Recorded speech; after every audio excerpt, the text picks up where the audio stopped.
제2차 세계대전이 시작되기 몇 년 전 아돌프 히틀러는 잠을 이룰 수 없을 정도로 집착하는 생각이 하나 있었다. 자신의 경호부대를 갖는 것이었다. 이 때문에 그는 세심한 주의를 기울이며 군사적, 지적 준비가 모두 갖추어진 남성들로 구성된 그룹을 만들기 위해 끊임없이 노력했다. 오늘날 우리는 총통의 개인 부대, 즉 라이프 슈탄다르테 아돌프 히틀러, 레입스탄다르테 에돌프 히틀러를 알아보게 될 것이다. 시작과 형성 1919년 9월 12일 아돌프 히틀러는 자신의 이념과 일치하는 정치 조직에 가입하기 위해 독일 노동자당 DAP의 초기 집회에 참석했다. 이 단체는 몇 년 후 국가사회주의 독일 노동자당 SSDAP로 발전하게 된다. 같은 해 미래의 총통 히틀러는 자신의 신변을 보호할 필요성을 느꼈고 자신을 안전하게 지켜줄 경호부대를 조직하기 시작했다. 그는 동료인 율리우스 슈렉, 빌헬름 불윙너, 율리우스 샤우프, 울리히 그라프와 함께 처음으로 슈트름 압타일룽, 스투름 압테일룽, SA 또는 갈색 셔츠를 창설했다. 이 신생 부대는 독일 육군의 제19 수류탄 투척 중대를 모델로 삼았고 실제로 일부 병사를 차출해 구성했다. 1923년 뮌헨 폭동 푸츠, 몇 달 전 히틀러와 루돌프 헤스가 쿠데타를 시도하기 전 SA는 국가사회주의 신념에 충성하고 이를 방어할 수 있는 인재들을 찾기 시작했다. 그러나 뮌헨 폭동 실패 이후 히틀러가 수감되면서 NSDAP와 모든 중군사 조직은 해산되었다. 1925년 4월 히틀러가 출소한 후 그는 자신의 경호부대를 재조직하려 했다. 뮌헨에서 겪었던 실패를 반복하지 않기 위해 그는 적의 위협에 맞서 자신을 지킬 수 있는 새로운 호위 부대를 만들 것을 명령했다. 그리하여 그는 보호지휘대 슈츠코만도를 창설했으며 곧 슈트름 슈타펠, 스툼슈타펠 돌격편대로 명명했다. 이후 이 부대는 최종적으로 이름을 바꿔 슈츠슈타펠, 슈츠슈타펠, SS로 알려지게 된다. 8년이 지나자 SS는 눈에 띄게 성장했다. 초기에 8명에서 이제는 5만 명의 병력이 독일 지도자를 지키고 있었다. 히틀러가 독일 수상에 취임하면서 그는 국가방위군 라이크스웨르과 주경찰의 기존 경호 인력을 해임하고 자신의 신뢰할 수 있는 사람들로 경호대를 구성했다. 또한 베를린과 해외 순방 시 자신을 호위할 부대 창설을 명령했다. 1933년 3월 17일 히틀러는 무장 경호대인 스타브스바허 베를린 스탑스와체 베를린을 창설했고 곧 슈토슈트루프 스토트룹로 이름을 바꾸었다. 이 부대는 여러 소대 단위로 나뉘어 있었으며 그중 하나가 특수명령 베를린 소드워 코만도 베를린이었다. 이 부대는 몇 주 만에 120명의 대원을 확보했으며 같은 해 11월 9일에는 800명의 병력으로 성장했다. 이후 스타브스바허 베를린은 특수명령 초센 손더코만도 소센으로 명칭을 변경하고 3개의 훈련 중대를 보유하게 되었으며 이들은 군과 경찰 출신 교관들에 의해 훈련되었다. 이 경호부대는 단순한 경호 임무 외에도 무장 경찰 역할을 수행하고 대테러 작전 임무를 수행할 권한을 가졌다. 1933년 9월 히틀러는 3개의 새로운 중대 SS 특수명령 위터보크, SS 손더코만도 주터복를 창설했다. 이 중대들은 스타브스바허와 합쳐져 아돌프 히틀러 표준부대 에이돌프 히틀러 스탄다티를 구성했다. 11월 9일 히틀러는 이 부대를 다시 개칭하여 라이프 슈탄다르테 SS 아돌프 히틀러 레입스탄다르테 SS 아돌프 히틀러, 즉 아돌프 히틀러 친위대라 명명했다. 이 부대는 당시 하인리히 힘러가 이끄는 일반 SS와 달리 오직 SS 그루펜휘러 SS 기루펜führer 요제프 제프 디트리히 조셉 셉 디트리크의 명령만을 따랐다. 뮌헨의 펠트헤른할레 펠트헤른할레 앞에서 수백 명의 병사들이 SS 충성 서약을 외쳤다. 나는 독일 국가의 총통이자 수상인 아돌프 히틀러에게 충성심과 용기를 맹세한다. 나는 그와 그가 임명하는 상관들에게 죽음에 이르는 충성을 맹세한다. 신이시여 저를 도와주소서. 라이프 슈탄다르테의 병사들은 대부분의 독일 병사들, 심지어 국방군 웨르마크트 병사들보다도 더 뛰어난 능력을 가진 것으로 평가받았다. 이 부대에 입대하기 위해서는 다음과 같은 조건을 충족해야 했다. 하인리히 힘러의 서명이 담긴 순수 아리아 혈통 증명서를 제출해야 한다. 최소 신장 180cm 이상이어야 한다. 기준에 미치지 못할 경우 SS의 하위 부대인 토텐코프 베르반데, 토텐코프 페벤데로 배치되었다. 평균 이상의 신체적, 지적 능력을 보유해야 한다. 외모는 규정된 이상적인 기준을 충족해야 한다. 각 병력은 상관들이 이념적 교화 과정과 보병 및 장갑차 조작 능력을 모두 승인할 때까지 신병 상태로 남아 있었다. 초인적 군인 운동선수 모델을 충족한 자만이 시험을 통과할 수 있었다. 이는 유대인과 공산주의에 대한 증오를 기반으로 한 교리 주입을 포함했다. 훈련 과정 중에는 실탄을 사용해야 했고 전체에 자기 지뢰를 부착할 수 있어야 했다. 또한 위험 상황을 해결하고 적진을 신속히 습격하며 전투에서 리더십을 발휘하고 상관에게 주도적으로 제안을 할 수 있어야 했다. 뿐만 아니라 고산지대 훈련, 해변 상륙, 부비트랩 제거, 적지에 대한 특공 작전도 수행해야 했다. 모든 지원자 또는 신병은 훈련을 견디지 못할 경우 자유롭게 포기할 수 있었다. 그러나 일단 선서하면 그 결정은 죽을 때까지 번복할 수 없었다. 실제로 지도자들은 심리적으로 지원자들을 압박해 병사의 역할을 감당하지 못할 이들을 걸러내곤 했다. 이들의 제복은 검은색으로 유명했으며 소매에는 아돌프 히틀러라는 이름이 새겨져 있었다. 또한 해골이 이들의 상징이었는데 이는 프로이센 왕국과 제2제국 시절 여러 전개부대에서 사용된 인기 있는 상징이었다. 이 부대는 중대한 임무를 수행하는 것과 동시에 미래의 나치 독재자를 독점적으로 보호하기 위해 창설되었다. 초기에는 베를린의 제국 총리 관절을 경비하고 궁전 주요 입구와 히틀러 집무실을 지키는 임무를 맡았다. 히틀러와 깊은 우정을 쌓은 디트리히는 상관의 승인 없이 자유롭게 결정을 내릴 수 있었다. 히물러의 말에 따르면 라이프슈탄다르테 지도자는 예산 문제에 대해 마음대로 할 수 있는 정원을 가졌다고 한다. 히틀러 자신이 디트리히에게 자유로운 자금 사용 권한을 부여한 것이다. 또한 디트리히는 SS의 수장과 직접 접촉할 수 있는 몇 안 되는 특권층 중 한 명이었다. 1933년 말 라이프슈탄다르테의 사무실은 베를린 리히터펠드의 변경으로 옮겨져 독재자의 신변을 보호하기에 더욱 편리하고 나은 인프라를 갖추게 되었다. 또한 바이에른 주의 바트텔츠 베드털스라는 도시에 SS 융커 학교 SS 중커 슈레라는 전쟁 아카데미를 설치했다. 이 학교의 기초는 펠릭스 슈타이너 페릭스 스타이너가 제시한 원칙에 기반했다. 우리는 적응력이 뛰어나고 유연하며 체격이 운동선수 같고 평균 이상의 인내력을 가진 병사를 필요로 한다. SS 융커 학교에는 축구장, 복싱장, 체육관, 야외 및 실내 수영장이 갖춰져 있었다. 교관들은 각 종목의 올림픽 챔피언들이었다. 군사훈련 외에도 행동 규범에 관한 교육도 받았다.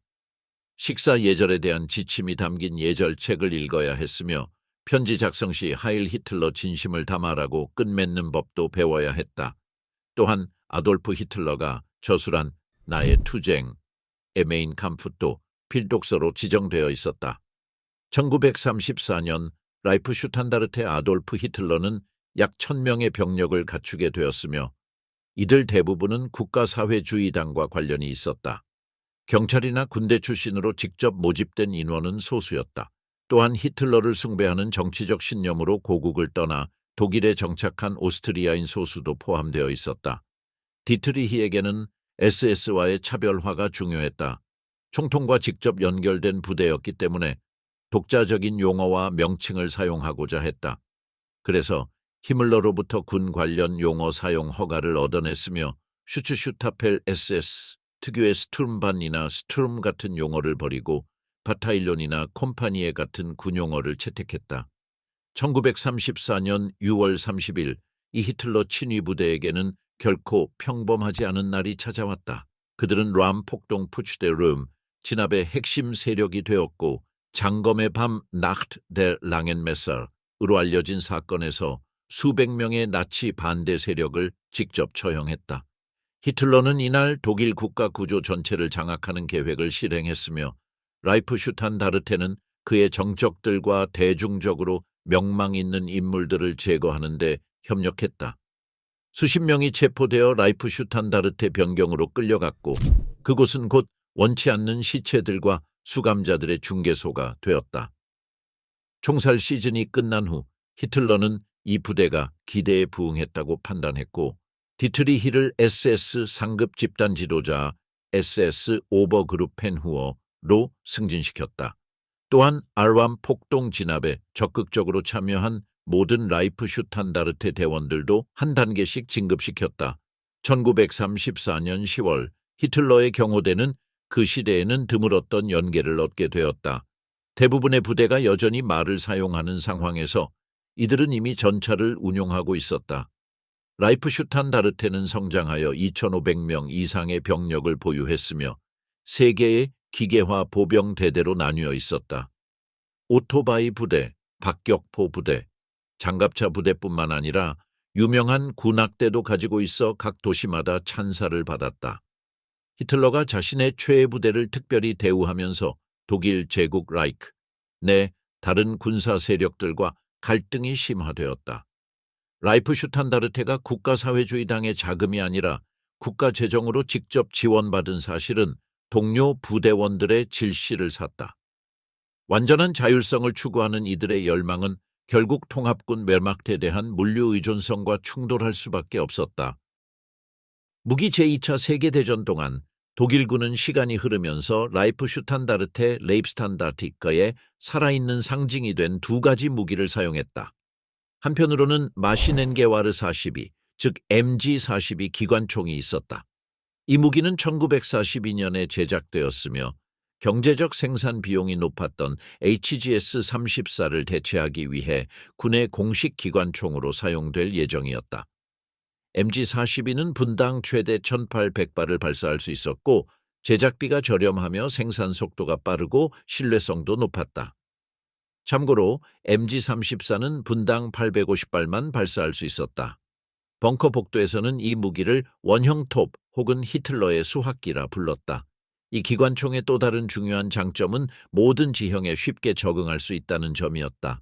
진흙, 먼지, 눈에도 불구하고 최적의 작동을 방해받지 않았다. 이 기관총은 메탈런랑 키어웨어 펑파브릭 요하네스 그로스푸스 에이지가 개발했다. MG41호는 양각대를 포함하여 11.6kg의 무게를 가졌다. 지속 사격을 위해 특별히 제작된 라페트 42 삼각대를 장착할 수 있었으며 이 삼각대는 20.5kg의 무게를 가졌다. MG42는 질량 반동 방식으로 작동했으며 7.92mm 마우저 탄환을 사용했다. 탄환은 50발 또는 250발짜리 일회용 탄띠에 장착되었다. 이 기관총을 운용하려면 3명이 필요한데 사수 역할을 맡은 하사관, 관찰자, 그리고 탄약을 공급하는 탄약수로 구성되어 있었다. 그러나 항상 장점 속에 단점이 숨어 있다. MG42의 높은 발사 속도는 과도한 탄약 소모로 이어졌다. 또한 발사 속도가 빠른 만큼 총열 과열 문제가 있었다. 그래서 탄약수의 역할이 중요했다. 탄약수는 신속하고 조심스럽게 총열을 교체해야 했지만 아무리 빨라도 완전히 빠른 교체는 불가능하여 적들이 기관총을 다루는 병사를 공격할 틈을 주었다.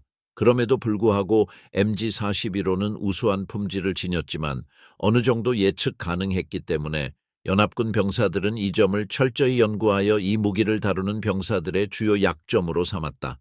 실제로 미국군은 MG42의 단점에 대응하고 장점을 약화시키기 위해 훈련 영화를 제작했다. MG42는 전쟁 중 3년 동안 4만 이상이 생산되었고 마우셀과 규로푸스 같은 유명 회사에서도 버전이 제작되었다. 하지만 독일 내 물자 부족으로 인해 1944년에 MG42V 또는 MG45라는 새로운 버전이 제작되었고 품질이 떨어지는 강철을 사용해 무게는 9kg이었다. 이 MG42 변형은 발사 속도의 증가를 우선시해 개발되었다. MG41호는 또한 독일의 MG3과 미국의 M60에도 영감을 주었으며 특히 탄띠급탄 메커니즘은 MG42의 영향을 받았다. 다른 한편으로 우리는 STG-4리브에 대해 이야기해야 한다. 이는 돌격소총의 아버지로 알려져 있으며 라이프슈탄다르테가 수행한 수십 번의 공격에 사용된 무기이다. STGH-44는 슈팅 개베어 44 또는 MP-44로도 알려져 있다.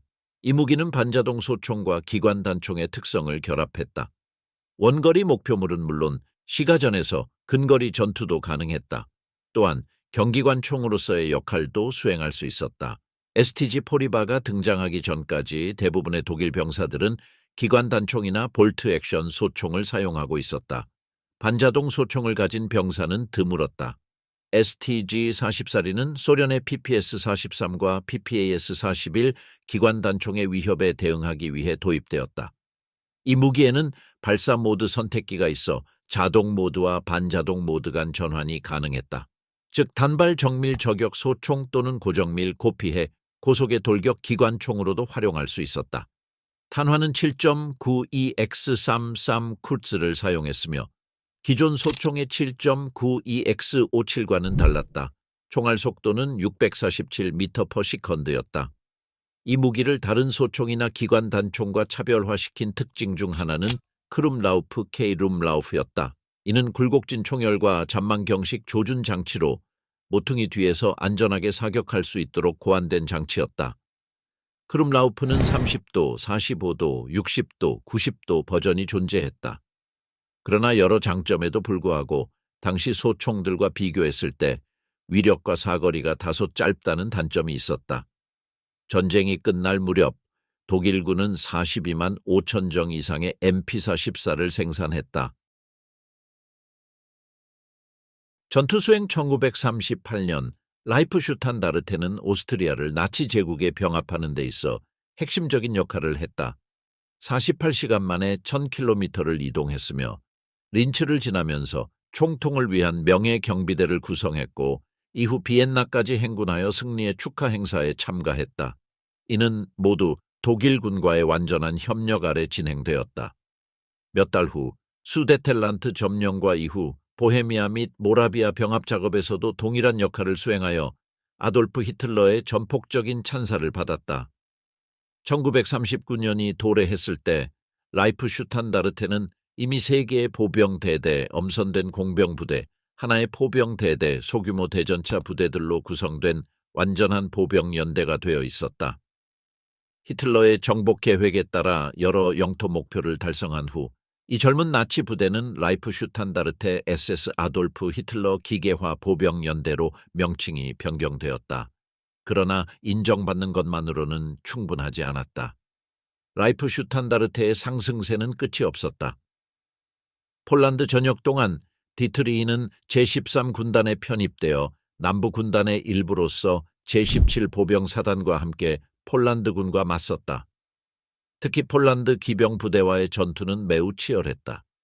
피해를 입었음에도 불구하고 이들은 제28 보병사단과 볼린스카 기병여단을 격퇴하는 데 성공했다.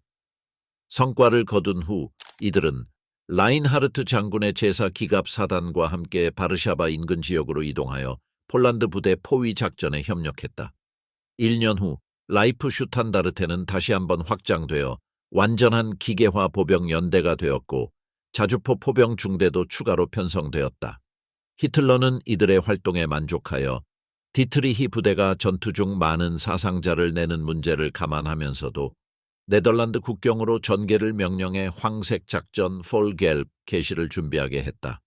이는 프랑스, 네덜란드, 룩셈부르크, 벨기에 침공으로 이어졌다.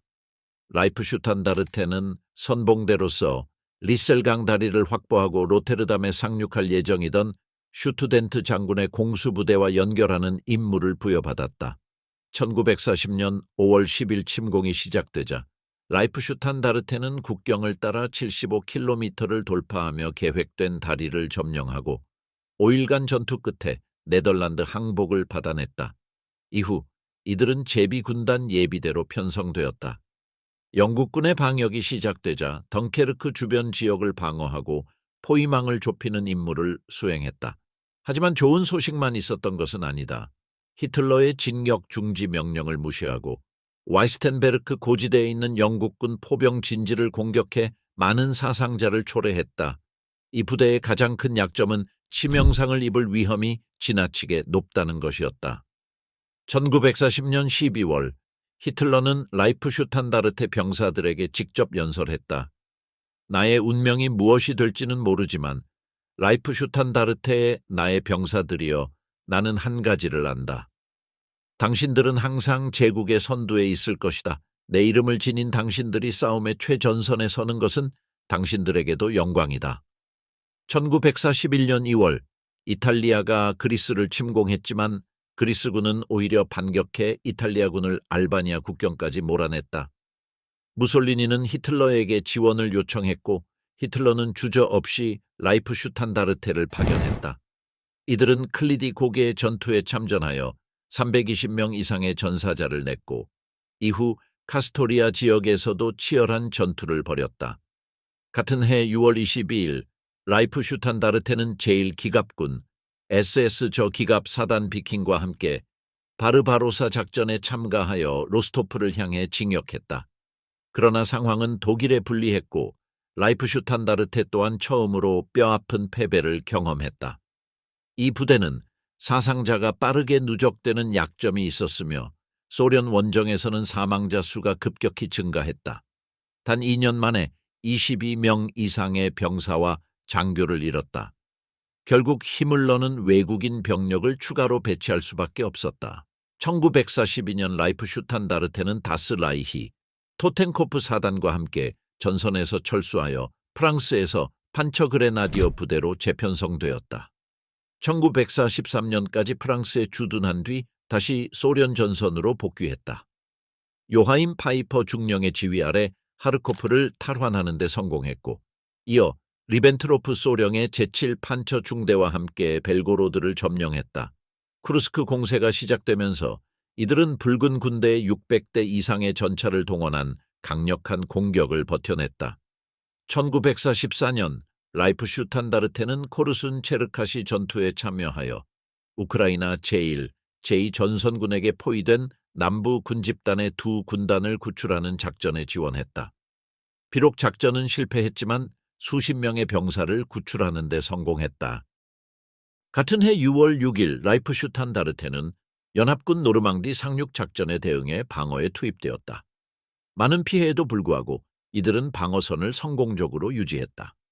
이후 80명 이상의 미군 포로가 살해된 전쟁 범죄인 말메디 학살에 참여했다.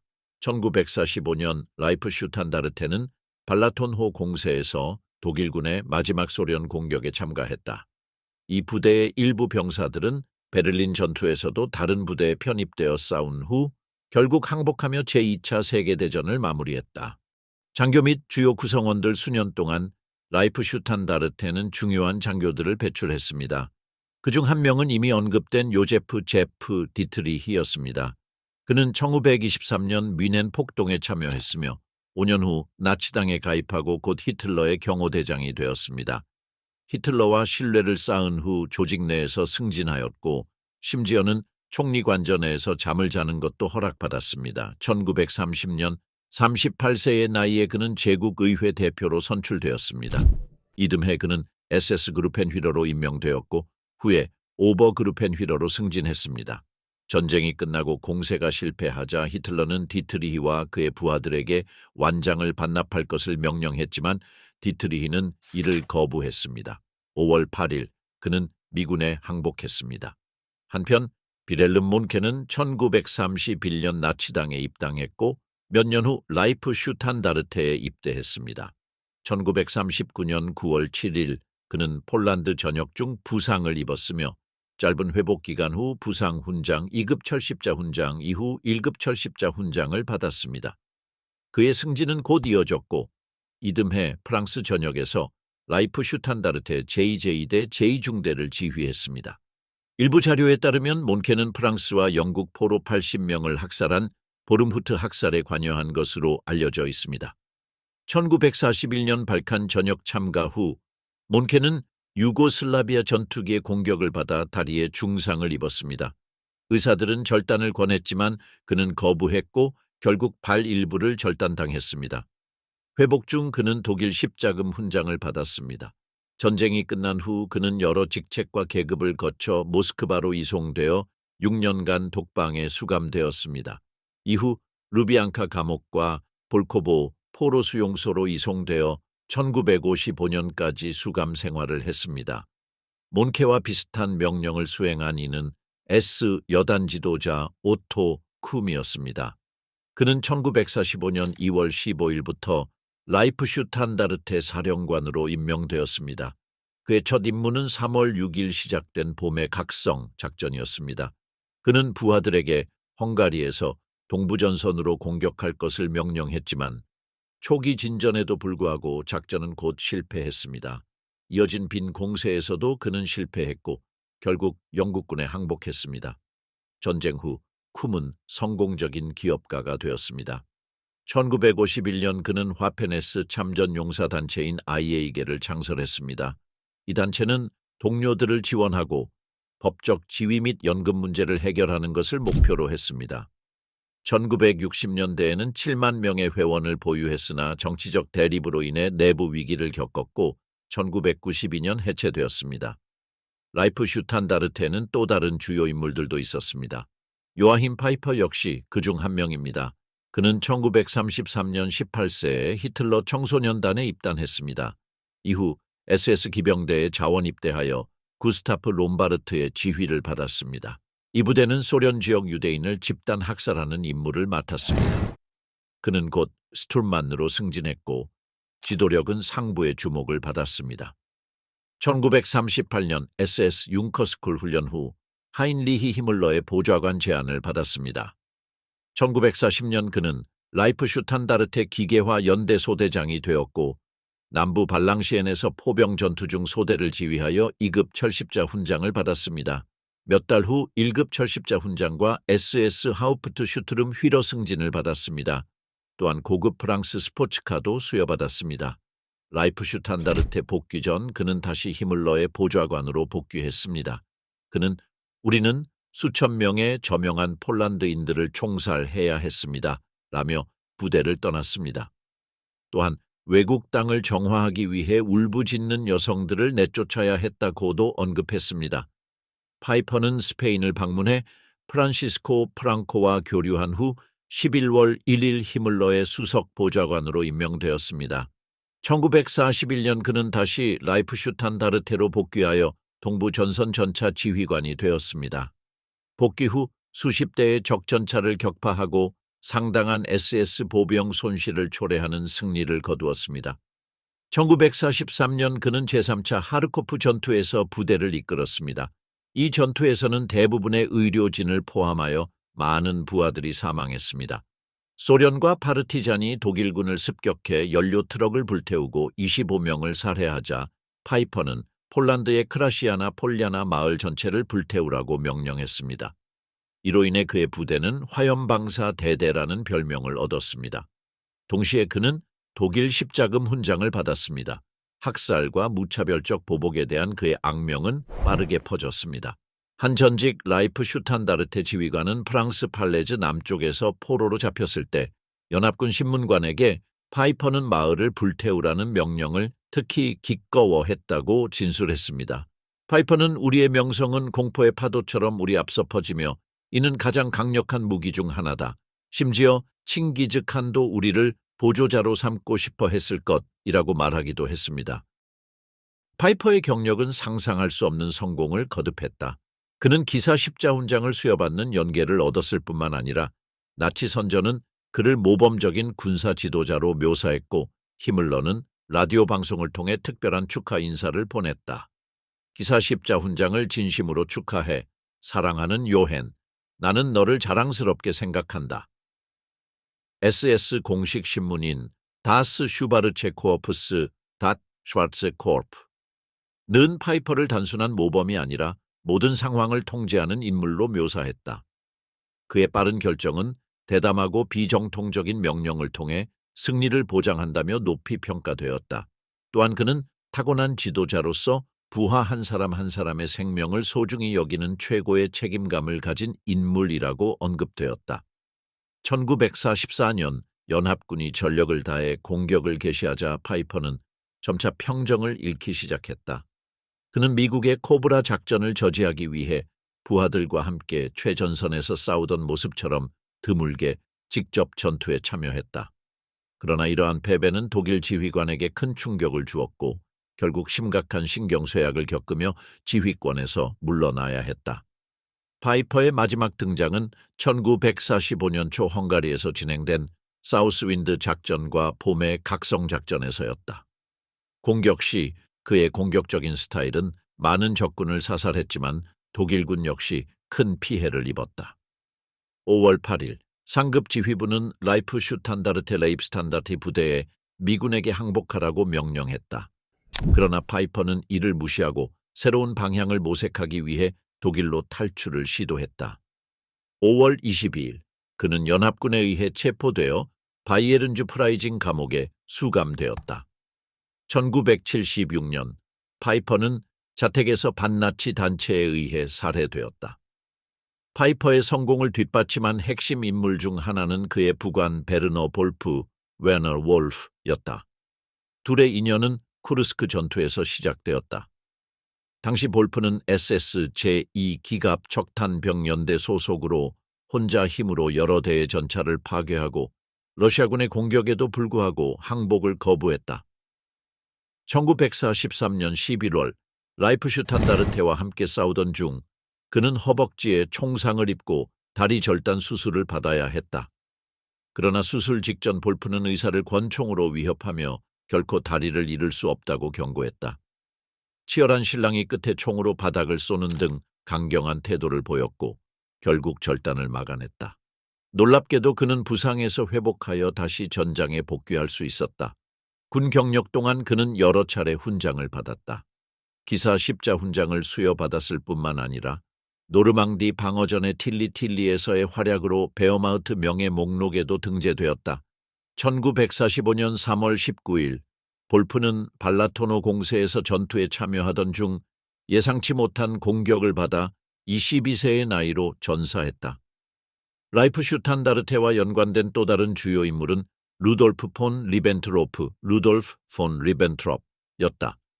제2차 세계대전 초 그는 18세의 나이로 SS 도이칠란트 deutschland 보병연대의 병사로 입대하여 서부 전선에서 싸웠다. 1943년 그는 라이프슈탄다르테 SS 아돌프 히틀러 기갑사단 소속 전차연대에 배치되었고 제3차 하르코프 전투에 첫 참전했다. 용기와 명예를 인정받아 기사 십자 훈장을 수여받았다. 전쟁이 끝난 후 리벤트로프는 미군, 프랑스군, 영국군에 의해 3년 넘게 구금되었지만 혐의가 입증되지 않아 석방되었다. 그는 곧 성공적인 와인 상인이 되었고 2019년 5월 20일 98세의 나이로 사망했다. 마지막으로 라이프슈탄다르테의 상징적 인물인 미헬 비트만의 생애를 살펴본다. 1934년 독일군에 입대한 그는 이후 S에 입단하여 라이프슈탄다르테로 배속되었다. 그의 주요 전과 중 하나는 1941년 바르바로사 작전 당시 동부 전선에서 이룬 것이었다. 당시 그는 슈투름게슈츠 3 스툼게슈츠터 세리 돌격포를 지휘했고 이후 티거 1 타이거 Y 전차를 맡았다. 그는 탁월한 활약을 펼쳤고 쿠르스크 전투에서는 소대장으로 임명되었다. 첫날에만 8대의 전차와 7기의 대전차포를 파괴했다. 며칠 후 그의 차량은 소련 T-34 전차와 충돌하며 상황이 악화되기도 했다. 1943년에도 그의 활약은 이어졌고 지토미르 도시에 도착하자마자 10대의 T-34 전차와 5기의 대전차포를 파괴했다. 1년 후 비트만은 수많은 연계를 받았다. 기사 십자 훈장뿐만 아니라 약 120대의 전차를 파괴한 공적으로 아돌프 히틀러 본인에게서 참나무잎 훈장을 수여받았다. 1944년 4월 비트만은 티거 중대와 함께 SS 제100길 중전차대대에 배치되었고 이후 SS 제1기 갑군단에 합류했다. 그는 제2중대 지휘관으로 임명되었고 SS 상급 중위 SS 오버스툼퓨러로 승진했다. 그해 첫 작전 중 하나에서 그는 프랑스 국도 107시 보호선에서 여러 대의 영국 전차를 파괴했다. 그는 계속해서 수많은 전차, 장갑차, 다양한 전투 차량을 파괴했다. 영웅으로 추앙받게 된 그는 곧 나치 선전의 주요 대상이 되었고 독일 전역에서 우상화되었다. 비트만 자신도 라디오 인터뷰를 통해 자신의 업적을 과장했다. 또한 프랑스 빌레르 보카주, 빌러스 보차크, 파괴에 대한 과장된 사진들도 퍼졌다. 1944년 8월 8일 캐나다군이 토탈라이즈 작전을 개시했다. 이 과정에서 티거 중대의 4대 전차가 파괴되었고 그중 한 대에 비트만이 타고 있었다. 포탄이 전차를 관통하고 탄약을 점화시켜 전차가 불타고 포탑이 날아갔다. 이 공격으로 미헬 비트만은 생을 마감했다. 종결 이것이 라이프슈탄다르테 아돌프 히틀러의 이야기였습니다. 이 부대는 피러의 명령을 철저히 따르며 그의 죽는 날까지 그의 등을 지켰던 병사들의 집단이었습니다. 이제 우리는 미헬 비트만의 아내 힐데가르트 헬름케와의 1988년 인터뷰를 살펴보겠습니다.